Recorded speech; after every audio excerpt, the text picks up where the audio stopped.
abonye yuko Clapton arimo kugenda b'inzobe kurushaho.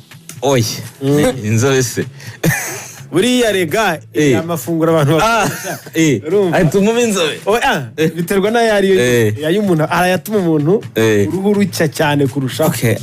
uravuze ngo uriya muceri utuma umuntu mucyakora mu bintu nahemeye nubwo naratestinga igiti bakoraho avoka ni cyiza pe arugura avoka isongosoye umva haratu kutuvoka duto ariko nkatwe batuza amavoka ya OG mwari imiti Oyapani nyina arukunibona ukabona ko baze bayita ngo voka y'amavuta rero igihe ureba hari buri irimo imitsi irabiha ubundi voka navugaga iwabo wa Jack zareze imitsi ukabona voka ishinyirije ariko Clapton mu minsi yashize watangiye ibikorwa njya nawe tutunahira ariko umeze neza. Meze bo okay stress ya business imeze ite? Ngo mu ndekure ngenda bakiriya barahari. Ni byiza nubwo ari stress ariko abakiriya bahari nabyo ni byiza. Tunahera aho ngaho rero wafunguye business mu minsi yashize ari CKYC lounge nuza nabonye ya mbere nduko Chesembo wenda harabaho kweditinga brand nabyo bibaho ariko ari CKYC lounge uvugira abantu tunoneho nyuma yo kubasetsa turana bafata neza kugira ngo mubone n'ifunguro. Igitekerezo cyaje gute uko implementation yarabaye bigeze biragenda gute uzeno turaza nyuma kubihuza n'ubuhanzi nabo ukurimo kubifatanya kugira batagira ikibangamira ikindi. By'ubuhanzi byo twagiye tubigarakaho kenshi n'ubwa mbere tugiye kuvuga ku bindi ariko icyambere nuko impamvu akenshi turiga dufite abo twigiraho ese ni iki kintu impano yaba yakugejejeho rimwe ukumva umuntu baramubwiye ngo ni iki impano yawe yakugejejeho akati naguzemo ipantaro ni Imana yakugejejeho ni naguzemo fime ko icyo kintu nyine kiba ari ikintu nyine gishobora kuba cyasaza cyangwa se cyagira uko kigenda kikanarangira cyangwa icyo so ubwo rero nahise ntekereza ni iki kintu nabyaza umusaruro ibyo izina nakuye mu buhanzi iryo zina nakuye mu buhanzi ubu ni abakiriya urumva izina nakuye mu buhanzi rero naravuze ni iki kintu nakora nkunda no mu bindi bintu byo hanze bitari kugira ngo abahanzi benshi bari kunyumva barabizi dukunda kubazwa ikibazo kimwe ngo mu buzima busanzwe ukora iki wenda bukacyanga kubi tukacyanga kubi ko ntabwo ibyo dukora tubikora mu buzima bupfuye iyo umuntu akora mu buzima busanzwe aba yumva twebwe tutabayeho nkawe ahubwo ashaka kumenya ugereranyije nabo ni iki twe dukora hari no kuramaza akakomba geta yerezo nk'akantu ngo umuhanzi ngo witari ubuhanzi se ukora iki niho kwa ngo ntago byakunda ko yaba ari byo byonyine ukore kuba ufite akandi kantu rero igisubizo kiriyo iyo uretse ubuhanzi muri ibintu bijyanye n'amafunguro no gutegura amafunguro y'abantu bakagira ariko ni ibintu kuva na kera nabyo nari mfite muri gahunda yo kuzakora nakuze nkunda restaurant cyangwa se kugaburira abantu nyine ni business nagiye mbona n'abayikoze bose yagiye itanga umusaruro nyine hari kubuzi ngo uyu muntu yakoze iki kintu biranga uyu muntu yakoze ikintu biranga noneho ugasanga nkareba nza kureba nsanga nanjye mu kwezi amafaranga nkoresha menshi nayo ahantu mba nicaye uri kumwe n'abantu wagize gute guhaguruka ukabona utanze agafagitire ariko abantu bishimye kuko mwariye mwanyoye ndavuga nti rero abantu bo muri iyi minsi bakunda kunywa no kurya reka nkore akandi gashinga katari ubuhanzi impamvu ni iki byose nibyo mwe nabatangarizaga n'ubushize hano yuko ndi icyaremwe gishya ni ukuvuga ngo mu bimwe mu masomo nabonye ni uko turi abahanzi dutunzwe n'ubuhanzi ariko imiryango yacu cyangwa se source of income yacu irangira iyo tuvuye ku isi ni ukuvuga ngo ndamutse ntariho ntabwo nongera gusetsa sinongera gukora filime sinongera gukora nta kintu na kimwe nongera gukora bivuze ngo ibyo natangiye niba mfite umuryango ubwo ubaho kubera ko nabaye umuhanzi gusa ariko no hanze niyo ugiye kureba abantu bahanze bose bakomeye tuzi bafite ibindi bintu bakora. Impamvu babikora ni iki? Nuko ni ama long term business ashobora cooperating cyangwa se akaba yaraninga habitabaye ngombwa ko bo babikora cyangwa se babimanaging, ahubwo bikaba ari ibyabo. Ariko nivuga urugero nk'ubu nkoze restaurant none ahangaha nkarwara nkamara umwaka mu bitaro, mba mfite business kandi binsaba ko njya gusavinga abantu. Ariko guhimba kujya kuri stage ngira ngo njya mbivuga, nahagaritse mu gishana Rusine kubera ko nari ndwaye, kuko nyikora na Rusine turi babiri. Bivuze ngo icyuho cyanjye cyuko ntari muri projet kiragaragara ko ngomba kuzana isura yanjye. Ariko restaurant ubu ndi muri studio bari kubakira. So nahise ntekereza niki kintu nakora kitari ubuhanzi kandi nkakibyaza umusaruro bivuye mu buhanzi bwanjye. Numva mu business yose abaho nshobora gukora mu buzima busanzwe ari ugukora restaurant. None se uvuga ngo ukakibyaza umusaruro kandi kivuye mu buhanzi. Uyu munsi uruhare rw'ubuhanzi wenda burenze kuba ubuhanzi warakuyemo amafaranga, ukuramo amafaranga akaba yagufasha gutangiza indi business, urundi ruhare rw'ubuhanzi muri iyo business ni uruhe? Branding. Ni ukuvuga ngo abantu nkunda no kubibwira abantu yuko abantu bari kurya njyewe. Hari abarya abana ariko hari n'abarya. Urumva ngo umukiriya hari abantu baza baje kundeba, hari abandi bambaza ngo uri he, nababwira ngo ndi mu rugo, ngo ubwo n'ubugerayo umbwire, sibyo? Noneho abandi hari n'abavuga bati nagufanaga ariko noneho kanze nguteze imbere nyine ngo usigire amafaranga. Akaza aje nko kunyereka yuko namushimishije inyituro nampaye, noneho abonye uko abigenza, ntaguhaye byo kugufasha ariko haguhereye mu gikorwa cyawe, guteza imbere muza business yawe. Icyo navuga cyo nuko nk'ubu ngubu ntago aho hantu nkorera nta muntu ngira ngo n'abantu bahatuye cyangwa se na business zihari ntago babizi yuko duhari, niko nabivuga. Ariko abantu bankurikira nibo baza kuvuga ngo abantu bose nk'uko mwabimenye ngo umuceri wo kwa Clapton n'ibyo byose nibwo buryo bwonyine abantu bahamenye. Mu gihe hari umuntu ushobora gushinga business kamara umwaka akibwira ati mweje karibu ni hano tufite ibintu. Ariko kubera ubuhanzi, kubera iryo zina no kuba narakoze ibindi bikorwa by'ubuhanzi bituma ahantu bahamenya vuba. Bivuze ngo no kuba mpari ntago umuntu abyibagirwa yuko yarari ahantu njye nkorera. Bitandukanye nuko wasanga Epa ari gucuruza ahantu umwumva kuri radio gusa utajyumona nko kuri televiziyo, ushaka no kwa butazi kari aha Epa. Twebwe ko n'isuri y'umuntu akubonye, hari n'abana baza twifotoza twagira gute nyine tuba twasabanye dusangira, mahura n'abantu ushaka ko tuganira ku bindi bintu urahansanga. Ariko nimugoroba kenshi nibwo mba mpari, ko ku manywa ndacyakora ibikorwa by'ubuhanzi. Ariko icyo navuga cyo nuko uruhare rwo kuba ndi umuhanzi ni rwo runini, kuko abantu batugana 90% nabaza kubera ko ari undi umuhanzi. Ngira ngo mbere yuko winjira mu gice cya kabiri cy'ubuzima bwawe, niba ariko nabyita tubivuga hangane ko twabyemeje ko cyaremwe gishya ari impinduramatwara, ari ugongera gutangira bundi bushya. Nawe warabyivugiye ko n'ibikorwa wakoraga ari bwo ugitangira.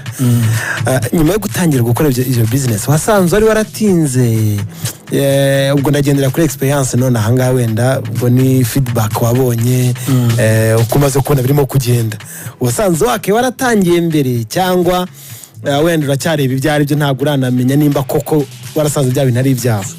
Iyo ntaza kugira ikibazo cy'uburwayi nagize mba ngeze kure. Nuri ubifite mu mutwe mbere? Nari mbifite, ahubwo iyo ufite intege nke z'umubiri cyangwa se ubundi nkuko nari nabivuze n'ubushize, ikintu cya mbere cyari ukwivuza kuruta gukora ibyo bikorwa byose, sibyo? Icyo cyarabaye. Ariko nkubwije ukuri, ibintu maze gukora muri uyu mwaka nyuma yo gukira ubwabyo bifite hafi 1/2 cy'ibyo nakoze mbere. Ni ukuvuga muri uyu mwaka nibwo nakizemo. Icyo urumva kitaremereye? Kiraremereye cyane. Uyu mwaka nabyayemo umwana, sibyo? Uyu mwaka mfunguyemo business. uyu mwaka ngira ngo mwarabonye tuvuye mu bihe by'amatora mwakoze akazi nkoresheje ubuhanzi bwanjye nabyita nko gutanga umusanzu ku gihugu mu bijyanye n'ibyabaye turimo kwamamaza umukandida wacu nabyo byaranshimishije ko nakoze mu kiganza cya His Excellency muri uyu mwaka murabyumva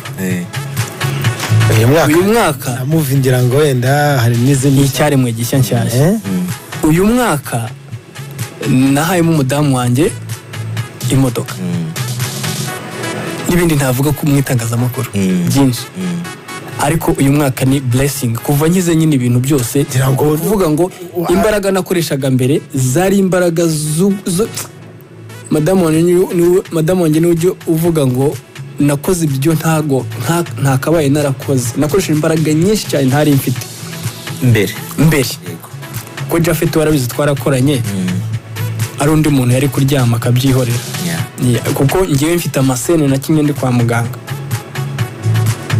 y'umuturanyi ndi mu bitaro nyakuba mu bitaro ariko agasohoka nka projet bivuze ngo sinigize ngiving up ku bijyanye no gukora nubwo intege nke nari mfite intege nke ukaba uri ku gitanda cyo kwa muganga urwaye bya nyabyo kagata ariko yego sene muyihuze mu bihuze nuko umuntu yaba ari kwa muganga abantu bakagira ngo bagiye kwa muganga baratira ngo tuhakinire kumva aho hantu niho ko karembeye kandi ndembye ngira ngo nagize amahirwe yo kwitabira ibirori twarimo twishimira ubuzima bwa Clapton ko Imana yamukijije operation ni ikintu gikomeye cyane bakubwira ngo urajyaho ni ugupfa no gukira nyine hari haje n'umuganga wamwitayeho yego naramurabonye video yose bwana yego sinya ndeba video ngo nangize akorera ikiganiro irano event ya narayirangije ngo nawe wabibona ariko yavuze ko nubwo we yabonaga ikibazo Clapton yari afite uko narimo kwitwara ni nkuko umuntu yakubona uhagaze wenda uruhande rw'intare akayone muravugiriza nuvuga ngo we ukuntu yari ameze byari bihabanye kure n'uburemere uburwayi bwe bwari bufite no kumukomeza bigasa nkaho birimo kumworera cyane kubera ko Clapton yasanga afite umutima ukomeye no kwihagaraho cyane no kumva yuko afite icyo cyizere rero ngira ngo nk'imbuto Imana iba yashyize mu ntego kuvuga ngo uzabirenga kandi nyuma yaho bigende neza cyane ahubwo ni naho nibaza urumva urabivuze uvuze ko n'umudamu wawe yavuga ati wakoresheje imbaraga nyinshi kandi utari ufite uravuze ati na Japhet arabizi nayo kubona yaba nuriye ko yararyamye wowe ni iki cyakumotivaga kigatuma ngo nubwo umubiri unaniwe nubwo uburwayi bwanze nubwo merewe nabi imbere wowe wiyumva ariko ngomba kugerageza nkashyiramo imbaraga nkapushinga ibi bintu nkabikora iki cyaguhaga izo mbaraga zo cyambere mfite urukundo rwinshi cyane rwo gukunda umuryango wanjye ngenda umwana w'imfura iwacu nkaba n'umwuzukuru mukuru ndi responsable y'ibintu byinshi nagombaga kubikorera nyine nkabidefanda yuko ari njye mukuru ngiye kubwira akantu nibwo bwa mbere kavuga mu itangazamakuru njye naretse gukomeza amashuri kubera ko natekerezaga ko ninkomeza kwiga abandi bataziga kandi ninkomeza kwiga n'ubundi bizarangira mpfuye ntacyo bimariye ni ukuvuga ngo njye nanze kwiga amashuri menshi kugira ngo ntazarangiza PhD cyangwa profession iyo ariyo yose narenza nkitaba Imana kuko nari mfite uburwayi ntari nzi ko nzakira so ayo mafaranga nanze kuinvestinga amafaranga yanjye mu kwiga nyinvestinga mu bindi bintu bishobora kuba byatanga umusaruro ku bandi bantu bari bazima bazabaho nyine bakaza baza kwa kundi utegura nyine utegura uvuga uti reka nahuranye icyo mbonye cyose ko ndabyibuka ndi muri kaminuza mu wa mbere barampamagaye barambwira ngo murumuna wanjye bamwirukanye ku ishuri kandi nta mafaranga nari mfite ahagije nanjye nari ndimo gushaka kwitangirira mpita nsohoka udufaranga nari mfite ndatwohereza ajya ku ishuri ko yigaga sogonderi ngiye mpita ngenda ngiye ngo naho uhagarikiye kwiga naho nahagarikiye uwo munsi nibwo nahagaritse kaminuza ntangira gukora wenda amakosezi ajyanye na kariyeri yanjye. Nagiye nkora amakosezi yo muri filmmaking no kwihugura mu bijyanye n'urwenya uko barukora, ariko ibijyanye no kwiga lisansi, kwiga byo kujya gukora muri banki iki, nari mfite uburwayi butanyemerera kuba najya kuri urwo rwego. Byatumye ngiye narangije segonderi ndi umunyamakuru w'ikigo, ariko na n'uyu munota sindakora kuri radiyo, kandi ndabizi Japhet arabizi twarabaye. Naba umunyamakuru mwiza cyane, ariko ubwo burwayi nari mfite ubwabwo ntabwo bwanyemereraga kuba ahantu hari klimatizeri, ntibwanyemereraga kuba ahantu hari abantu benshi hafunze. Urumva? Ibyo rero byo kumva ko icyo kintu cyari chronique byatumye nkoresha impano yanjye mu kubaka aha banjye kugira ngo igihe nzaba naniwe bazamfashe. Ariko maze nshaka umugore uko nakwita umutima ukomeye, niwe wambwiye yuko nshobora gukira. Uyu mwaka wose ibi byose nkubwira nagezeho, ntabwo nari supposed kubikora. Uyu mwaka wari umwaka wo kujya kwivuza hanze kuva January kugeza December. Ni umwaka nari narateguriye kuzajya kwivuza hanze, ariko kubera Imana yo ifiteho undi mugambi, mu kwa mbere tariki 12 nibwo bambaze ndakira hano mu Rwanda muri Faisal. Mu kwa kabiri nakoze ikiraka cya Tour du Rwanda, na n'uyu munota sindongera kunywa ikinini mu gihe nabayeho imyaka 27 nywa imiti buri munsi. Kuva nkize na n'uyu munota sinibwo bwa mbere mbayeho muzima ntanywa ibinini kuva P4. Abantu bajya bambona bakaba n'ubu ba Mico the Best barimo kumbwira mu kanya ngo ufite ubwenge bwinshi cyane, ariko najya mbabwire ngo ngiye ntabwo ubwenge mfite ari ubwo mu ishuri. Ubwenge mfite ni ubw'Imana yanshyizemo kugira ngo mbashe kubaho nkoresheje impano yanjye. Ni logic, ni ukugira logic gusa, ariko ntabwo nigeze niga nk'uko mbyifuza. Byari n'inzozi zanjye kubera ko data yarabiharaniye, ariko kubera uburwayi nari mfite njye ubwanjye nabyita niyo depression. Sinzi kwiheba, ni ukuvuga ngo singiye kwishyura miliyoni umwaka wose niga kaminuza kuko amaherezo nzapfa. Urumva ni ikibazo, uba waramaze gupfa mu mutwe. Hari ibintu bibiri nca. Ubwo ujya kwiga kaminuza wari watangiye kwiga ibiki? Finance. Ubwo nagira numve niba ryatangaza amakuru ariryo wakundaga. Icyambere nuko byari bihenze. Ibyo umuntu ari gihe umuntu yiga ibintu bitewe n'ukuntu bihendutse. Hanyuma ikindi, abantu bashobora kuba barakurikiye ibiganiro wagiye utanga cyangwa n'icyo gihe ushima Imana, ushimira n'abantu bagufashije, bashobora kuba bazi icyo wari urwaye. Ni uburenganzira bwawe hano kuri radio. Nakorewe surgery bamuramo igihaha. Yego, ubwo nibyo nagira ngo niba wabishobora no kwibwira batabizi, niba atari yego. Yego, ubwo mwabyumvise uburwayi yari afite bwari bumukomera iyo myaka yose. Yego Japhet, ngira ngo ni inkuru uko byagenda kose urimo gufasha abaduteza amatwi, ariko ni umuntu wese ufite impungenge ku buzima bwe. Tureke life health kumva avuga ngo ejo n'ibyo ndi gukora byose byavuze. Hari bimwe nanjye najyaga mbona, ariko akagira imbaraga zo gukomeza gukora ibintu byinshi. Hakabamo ikintu uvuze gikomeye cyo kuvuga yuko wavuga uti nta mpamvu yo kujya kwiga, nta mpamvu yo gukora ibintu byinshi, ahubwo reka ndebe icyo nafasha abahari kugira ngo bazagira icyo bageraho. Ngira ngo ubwo ntibyaba byaragukomeye kugera naho uvuga uteka ntangira umuryango, harimo nakakana umutwe ko kuvuga utuzima nyine bumeze neza. Uretse nanjye na papa yize kubivuga, njyewe nifuzaga umwana kuruta gushaka, kuko nari nzi ko igihe cyose napfa. Ibyo byo byabayeho pe. Nabyaye umwana wa mbere n'umudamu wanjye yabikubwira, namusabye umwana mbere yuko musaba ko tubana. Nifuzaga kubyara ko ntabwo nari numvaga yuko bizashoboka ko mbyara cyangwa ninabyara ko nzabyara umwana muzima.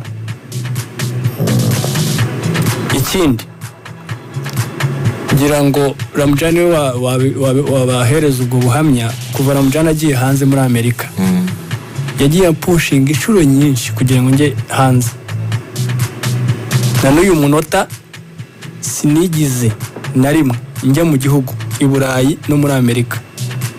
Impamvu si uko ntigeze mbipanga cyangwa se ntigeze mbikenera, ahubwo kubera ko ari ngiye mukuru iwacu kandi nari umurwayi, nanze kugwa kure y'umuryango. Ibyo ni ibikomere nagiye ncamo. Ubu nta kibazo, abantu bari kunyumva ntibumve ko ari komeza. Ubu narakize ndi muzima, ndi kubaciramo uko byari bimeze, byari bigoye. Ubu cyagiye nabasetsaga ntabwo nge nabaga nsetsa.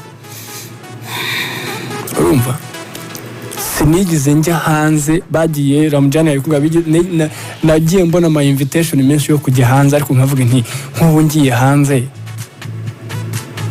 nkasanga klima yaho ntihuye n'igihaha cyanjye ngapfa, ko bihenze kuzana mayiti nyine kubera ko ni responsable n'abantu nabangoye ndabaza, bituma ntajya hanze. Ariko ubu ngubu mu byo nakubwiraga byiza byo muri uyu mwaka, muri uku kwezi uko turimo, ndajya Dubai, ngiye kuruhuka for a week. Ibintu ntigeze ntekereza ko kuzajya ukajya kuruhuka nkacishamo. Biba byarabaye kera, ariko ntago waruhuka ubabaye, ntago waruhuka urushye. None se njyaho mbafite ikibazo gikomeye. Ntabwo waruhuka urushye ubabaye, atariko kandi buriya mwambonaga mbasetsa nari merewe nabi. Ariko icyo kintu cyaremeye, ntago waruhuka urushye.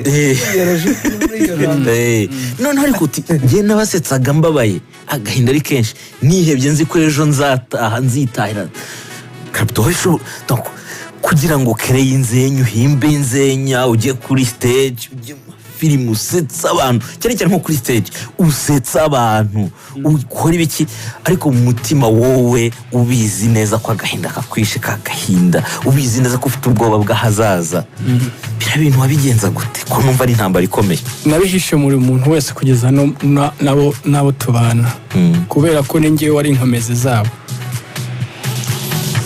ni ngewe cyizere bafite. None ni gute nge nabaca intege? Igihe cyose naberekaga side, uruhande rwanjye ruri positive, yewe n'abaganga bamvuye banze, nahuraga nseka, nateraga story, sibyo? Ariko ibintu byose nabikoraga nihuta kugira ngo nzapfe mbigezeho. Ndabyibuka ko